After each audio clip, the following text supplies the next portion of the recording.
11. The device that ate everything. How the future collapsed into your pocket. The prediction, what we thought. In the mid-1990s, a quietly radical idea circulated among technologists. Computing would become portable, personal, and singular. Instead of many devices, phones for calls, cameras for photos, maps for navigation, calendars for scheduling, there would be one pocket-sized computer that handled everything. It would travel with you. It would know your preferences. It would become your primary interface with the digital world. This wasn't framed as a luxury gadget. It was framed as inevitable. As computing power increased and hardware shrank, the desktop would no longer be the center of gravity. Personal computing would follow the person. Standing in 1999, this idea felt ambitious but plausible. The question wasn't whether a pocket computer would exist. It was whether people would actually use it for everything. Why this prediction made sense in 1999. To appreciate how bold this prediction really was, you have to remember how fragmented technology still felt at the end of the 20th century.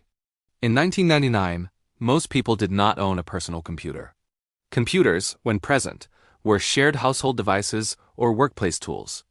Mobile phones existed, but were primarily for voice calls and basic text messages. Digital cameras were separate devices. Maps were physical.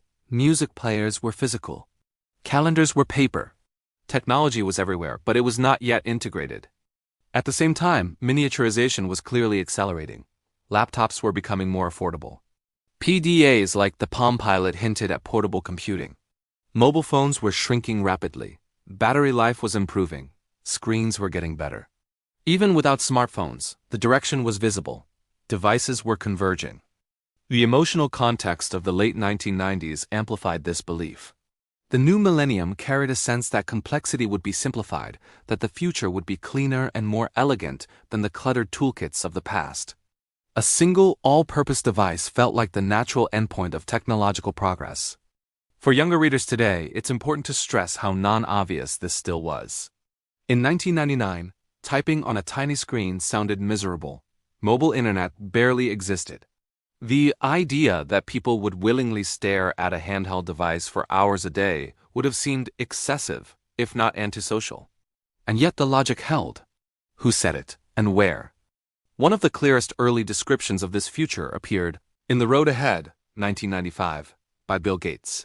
Gates described a world in which powerful, portable devices would become the primary interface for information, communication, and productivity.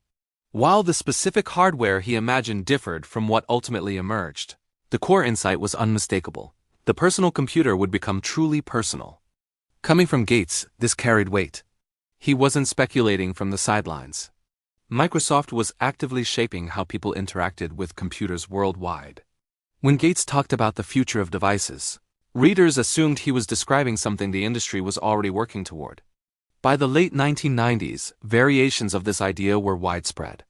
Technology magazines speculated about pocket PCs. Hardware companies experimented with early hybrids. The industry consensus was forming, even if the execution wasn't there yet. What actually happened 2000 to 2025? The smartphone didn't just arrive.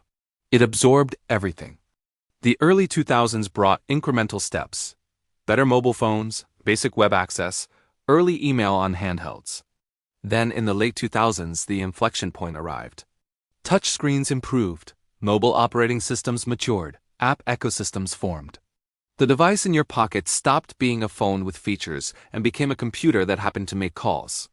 From there, convergence accelerated. Cameras disappeared into phones, GPS devices vanished. MP3 players faded. Paper maps became niche. Wallets thinned. Laptops became optional for many tasks. The smartphone became the default tool for communication, navigation, entertainment, commerce, authentication, and increasingly, work. By the 2010s, the smartphone was no longer just a device. It was infrastructure. By 2025, billions of people carried more computing power in their pockets than entire organizations possessed in 1999. The smartphone became the primary interface with the internet.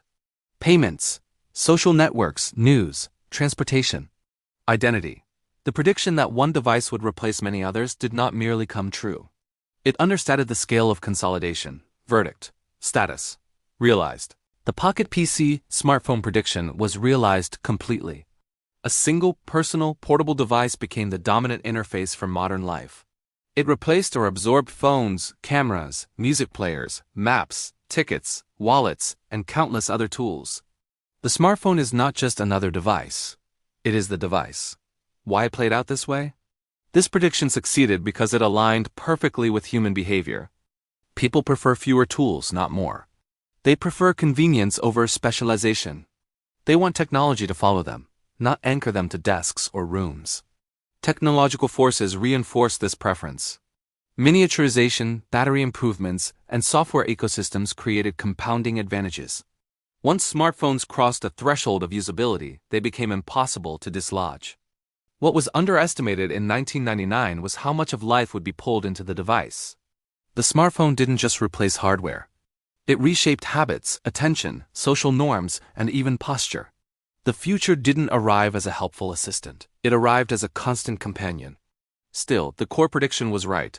Personal computing moved into the pocket, and everything else rearranged itself around that fact.